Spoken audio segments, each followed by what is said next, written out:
this little guy won't be enjoying the same summer luxuries that many of us are looking forward to. As part of the 90% of natives living in the slums of Kampala, Uganda, he lives in extreme poverty. Despite this fact, Kansas State doctoral candidate David Westphal sees these people as resilient.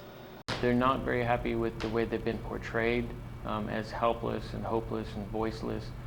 They're certainly not, and they will be the first to tell you that. Getting an intimate look into the lives of people like this is one of the things that has inspired Westphal to travel back to Uganda.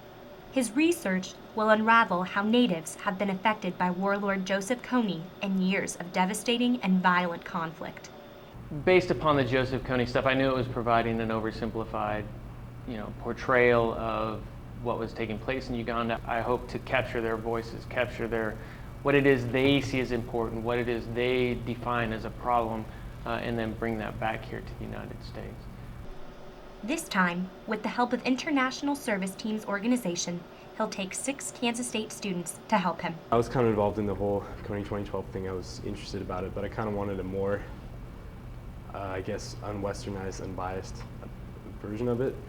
By listening firsthand to the people of Uganda and making clear in his research that the westernized view of Kony and his Lord's Resistance Army is misleading, Westphal hopes to change the fate of children like these and stop the cycle of victimization for many others.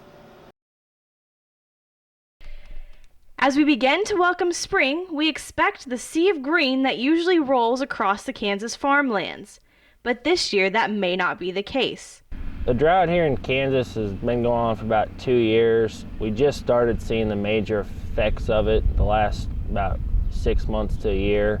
Even with all the snow and rain that we've received, it's still not enough to nourish what needs to grow. It's caused their pastures to have less grass. It's caused their watering sources, their ponds, to dry up. Not only is the drought affecting the farmers, but also the consumers.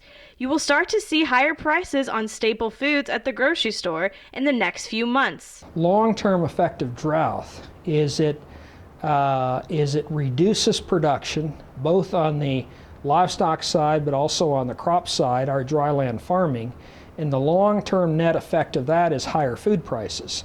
So if you're simply a consumer and we're in an extended drought, over time that will affect what you pay for food at the grocery store. The drought is also causing problems with feeding livestock. The hay market is really, really high right now because everyone's short on hay. You got to have your hay to feed your cows, and it takes a lot of hay to feed a cow for a week. With the drought, many farmers are questioning if they should even plant with this year's crop. This year, I know a lot of people said they're not going to plant anything because we don't have any moisture. Without moisture, you're not going to have any crops growing.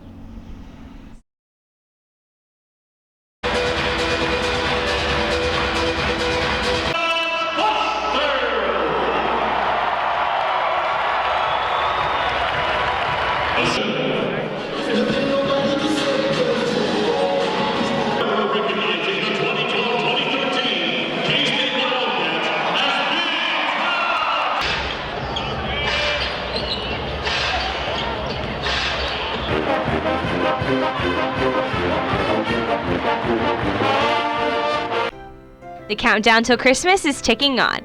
Wreaths are being hung on the door, stockings are ready to be stuffed, and the tree is all decorated. But what to put under the tree? That is the question.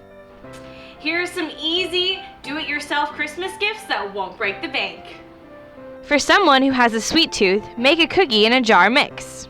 You will need brown sugar, white sugar, flour, baking soda, salt, chocolate chips, and a jar.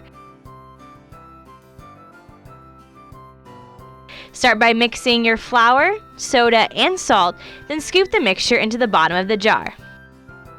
Next, place the brown sugar followed by the white sugar and top it off with the chocolate chips.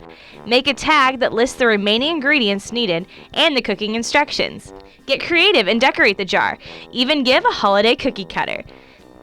Another great gift is a custom mug. Simply draw any design on the mug using a Sharpie.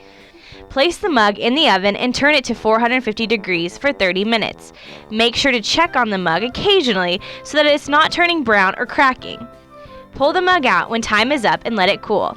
You can even give some drink mixes that they sure will love. A third great gift is a movie basket. This is an easy gift for that certain someone who is hard to buy for. Simply get some movies and some of their favorite foods to fill the basket. People will love these gifts, and your bank account will love you too.